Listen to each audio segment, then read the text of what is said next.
La controverse autour des obsèques d'Anissé Ekane continue de susciter de vives tensions entre la famille et son parti politique. Au cœur de ces troubles, des hommages sont organisés par la diaspora les 24 et 25 avril 2026 avec une conférence de presse et une marche. Un programme annoncé par Augusta Epania, membre du comité d'organisation.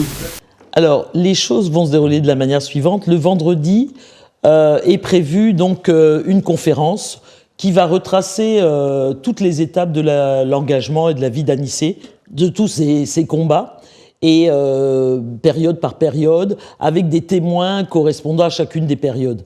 Et ensuite une marche à partir de 15h30, 16h. Il y aura y compris des cérémonies de danse, des cérémonies un peu traditionnelles, comme on le fait chez nous quand on est en deuil. Pendant ce temps, au Cameroun, un nouveau programme fixe l'inhumation de Anissé Ekane au samedi 9 mai 2026 à Bomonogar, dans le département du Mungo. L'organisation est confiée à son fils, le docteur Mouna Ekane, avec l'appui des chefs traditionnels, tandis que le Manidem affirme ne pas être associé à cette nouvelle décision et indique qu'en raison du procès entre la veuve et les enfants du défunt, le parti communiquera le programme des obsèques de son défunt président ultérieurement.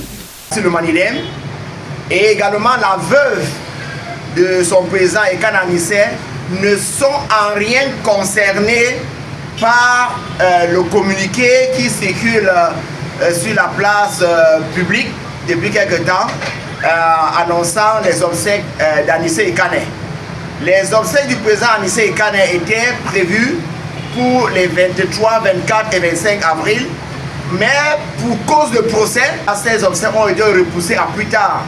Donc les dates de ces obsèques seront donc communiquées en temps opportun à l'opinion publique et tous les Camerounais seront donc mis en contribution pour qu'ensemble on puisse assurer au président Ekane, aux martyrs, des obsèques dignes.